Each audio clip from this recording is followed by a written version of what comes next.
মেরা দিল প্যার কা দিওয়ানা। আজকে ভালোই মজা হলো বলা যায়। যা বলেছিস।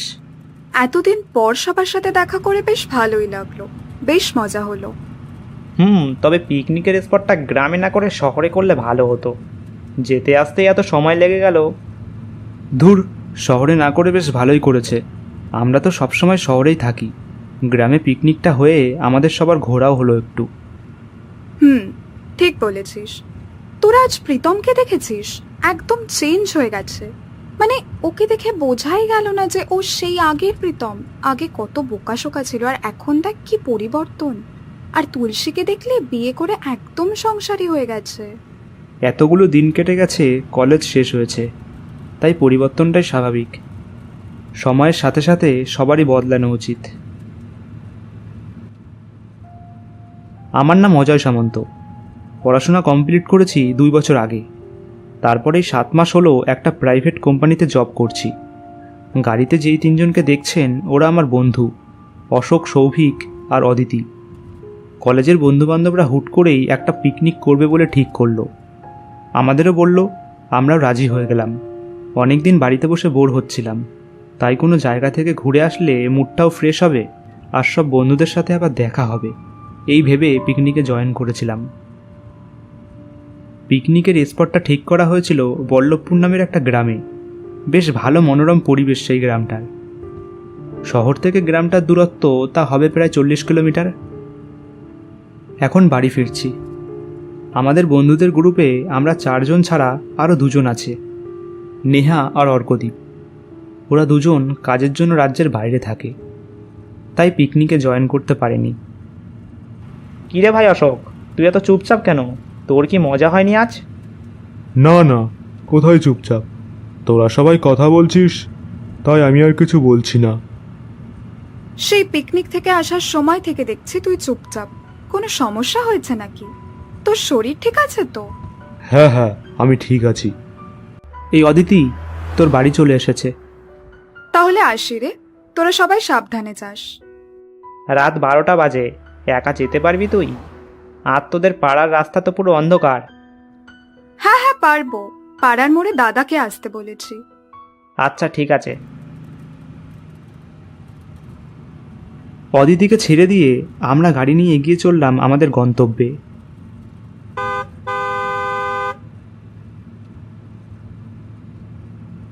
আকাশে কিছুটা মেঘ করে আছে, কখন যে বৃষ্টি নামবে তার কোনো ভরসা নেই। হঠাৎ গাড়ির আয়নার দিকে চোখ গেল। আয়নার দিকে দেখা মাত্রই আমার বুকটা কেঁপে উঠল। আমি দেখলাম পেছনের সিটে অশোকের পাশে বসে আছে একটা কঙ্কাল। গাড়িটা চট করেই থামিয়ে দিলাম। কিরে অজয়, কি হলো? হঠাৎ এমনভাবে গাড়ি থামালি? আমি পেছন ঘুরে দেখলাম পেছনের সিটে অশোক ছাড়া আর কেউ নেই। কিরে ভাই, কি হলো? না না, কিছু না। অজয়, আমাকে মহিষতলার ওই মোড়টায় ছেড়ে দিবি, আমি ওখানে নামবো। মহিষতলা? কিন্তু ওখানে কি করবি এখন? ওখানে আমার কাজ আছে, কাজ সেরে তারপর বাড়ি যাব। এত রাতে কি কাজ? কাল সকালে আসিস। এখন বাড়ি চল, সারাদিন যা ধকল গেল। না, আমার এখনই যেতে হবে। তোরা একবার বললে বুঝিস না? আচ্ছা ঠিক আছে, কিন্তু এত রাতে বাড়ি ফিরবি কি করে? সে আমি ঠিক ম্যানেজ করে নেব, তোদের ওসব নিয়ে চিন্তা করতে হবে না। অশোককে মহিষতলা মোড়ে নামিয়ে দিয়ে আমরা দ্রুত গাড়ি নিয়ে বেরিয়ে গেলাম। কিছুক্ষণের মধ্যেই আমরা যে যার বাড়ি পৌঁছে গেলাম। যখন বাড়ি ফিরলাম তখন রাত্রি 12:30 বাজে। বাড়ি ফিরে হাত মুখ ধুয়েই শুয়ে পড়লাম। রাত তখন 2:30। মুষলধারে বৃষ্টি শুরু হয়েছে। কতক্ষণ ঘুমিয়েছি মনে নেই।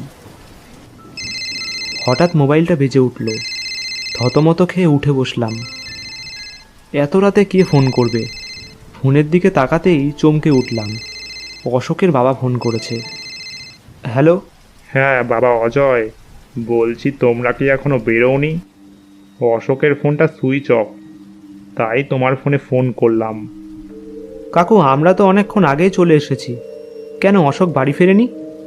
না বাবা, ও তো এখনো আসেনি। ও তো মহিষতলা মোড়ে নেমে গেল, বলল কি নাকি কাজ আছে। আমরা অনেকবার বারণ করলাম যে এত রাতে আর না গিয়ে কাল সকালে যেতে, কিন্তু ও শুনলই না। বাইরে তো এখন বৃষ্টি শুরু হয়েছে, তাই হয়তো আর আসতে পারছে না, আটকে গেছে হয়তো। আর ওর ফোনেও তেমন চার্জ ছিল না, হয়তো সুইচ অফ হয়ে গেছে। আপনি কোনো চিন্তা করবেন না, কাল সকালে দেখবেন ও ঠিক চলে আসবে। আচ্ছা বাবা, ঠিক আছে, তাহলে আমি রাখছি। অশোকের বাবাকে তো যাই হোক বুঝিয়ে দিলাম কিছু একটা, কিন্তু সত্যিই কি ও বৃষ্টির জন্য আটকে গেছে নাকি অন্য কিছু? হঠাৎ এত রাতে কাজের জন্য নেমে গেল, তার উপর ওর এই অদ্ভুত ব্যবহার, এই সব কিছুই আমাকে বেশ ভালোই ভাবাচ্ছিল। তাই সৌভিককে কল করলাম। হ্যালো সৌভিক। হ্যাঁ বল, এত রাতে কি হলো? ভাই, অশোক এখনো বাড়ি ফেরেনি। অশোকের বাবা আমাকে একটু আগে ফোন করলো। কি বলছিস, বাড়ি ফেরেনি? তাহলে ফোন কর ওকে। ওর ফোন সুইচ অফ। বলছি ও কোনো বিপদে পড়েনি তো? আরে না না, বাইরে দেখেছিস বৃষ্টি হচ্ছে, হয়তো যে কাজে গেছে সেখানে আটকে গেছে, কাল ঠিক চলে আসবে। তুই এখন ঘুমা, আর আমাকেও ঘুমাতে দে। এই বলে সৌভিক ফোনটা কেটে দিল। আমিও আর বেশি না ভেবে ঘুমিয়ে পড়লাম। পরের দিন অফিস যাওয়ার জন্য বেরিয়ে পড়লাম। সকালে অশোকের বাবাকে ফোন করে শুনলাম অশোক ভোরবেলাতে চলে এসেছে, কাল ঝড় বৃষ্টির জন্য আটকে পড়েছিল।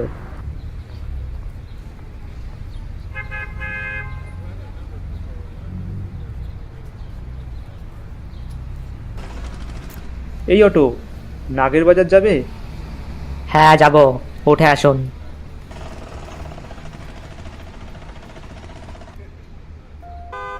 এইভাবে 3 দিন কেটে গেল। সপ্তাহের বেশিরভাগ দিনগুলোতেই অফিস শেষ করার পর আমি, অশোক আর সৌভিক হয় রঘুদার চায়ের দোকানে আড্ডা দিই, না হলে পাড়ার ক্লাবে আড্ডা দিই। কিন্তু আজ 3 দিন হয়ে গেল, এর মধ্যে অশোকের কোনো পাত্তা নেই। সেই পিকনিক থেকে আসার পর থেকে না হয়েছে কথা আর না হয়েছে দেখা। এই সৌভিক, অশোকের কি ব্যাপার বলতো, কোনো পাত্তা নেই। জানি না ভাই, ওর সাথে তো আমার 3 দিন ধরে কোনো কথা হয়নি। এক কাজ করি, চল ওর বাড়ি যাই, গিয়ে দেখি ও আছে কি না। হ্যাঁ ঠিক বলেছিস, তাই চল। অশোকের বাড়ির সামনে গিয়ে আমি আর সৌভিক অশোককে ডাকলাম। অশোক, এই অশোক। অশোক, এই অশোক। 2-3 বার ডাকার পরেই অশোকের বাবা বাইরে বেরোলো। ও বাবা, তোমরা? কাকু, বলছি অশোক বাড়িতে নেই? না বাবা, ও তো বাড়িতে নেই, একটু আগে বেরোলো। পিকনিক থেকে আসার পর থেকে ওর আর কোনো পাত্তাই নেই। এই কদিন চায়ের দোকানেও গেল না, ক্লাবেও গেল না।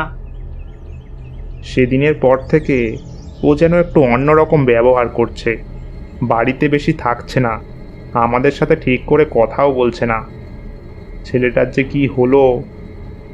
কাকু, আপনি কোনো চিন্তা করবেন না, আমরা দেখছি।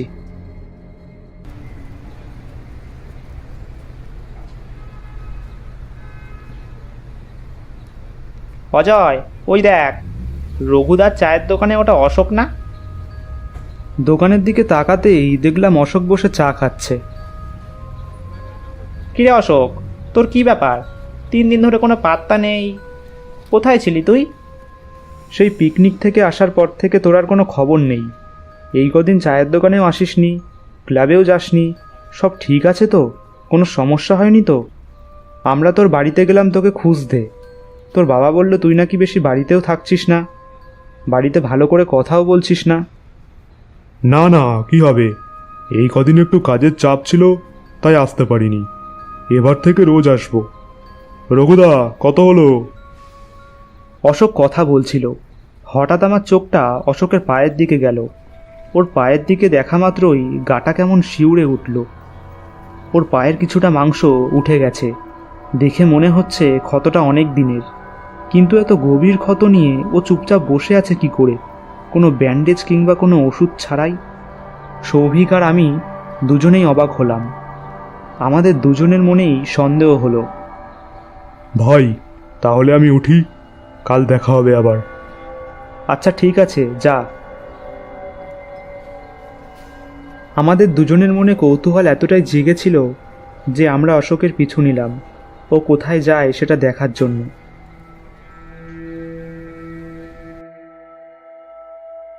ওর পিছু নিতে নিতে প্রায় অনেকটা চলে এসেছি।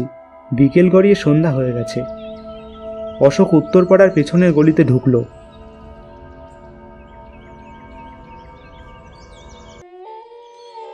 হাঁটতে হাঁটতে দেখলাম অশোক উত্তরপাড়ার পেছনের মর্গে চলে এসেছে। তারপর আমরা যা দেখলাম সেটা দেখার জন্য আমরা একেবারেই প্রস্তুত ছিলাম না। একটা মৃতদেহের কাটা হাত অশোক খাচ্ছে, ওর গালে লেগে আছে রক্ত। ভয়ে আমাদের আত্মারাম খাঁচা হয়ে উঠল। সৌভিক বলল, এ কি রে অজয়, এ কি দেখছি? এটা আমাদেরই অশোক তো। আমরা দুজন কোনো মতে সেই মর্গ থেকে বেরিয়ে আসি। কি রে অজয়, এবার কি হবে? কি করব আমরা? অশোক পিশাচের কবলে পড়েছে। যে করে হোক আমাদের বন্ধুকে আমাদের বাঁচাতেই হবে। কিন্তু কিভাবে বাঁচাবো আমরা? শোন, কাল অশোককে নিয়ে আমি ক্লাব ঘরে যাব। তুই আর অদিতি শঙ্কর সাধুকে নিয়ে ক্লাবে উপস্থিত হবি। তারপরই দেখা যাবে কে বা কোন পিশাচ অশোককে বশ করেছে।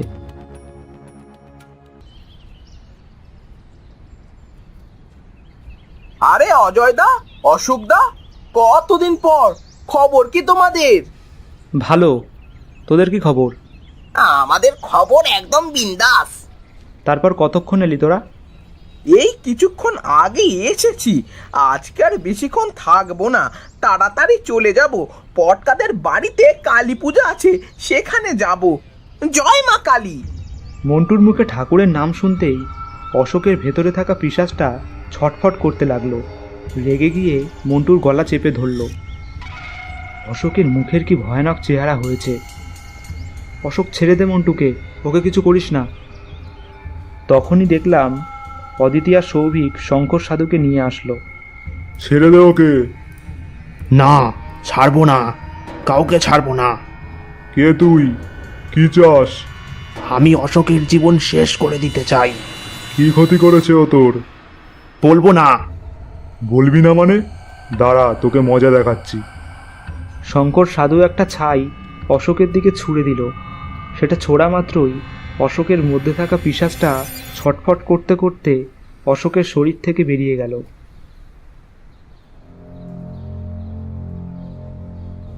মুখটা কেমন চেনা চেনা লাগছে। দীপ, তুই?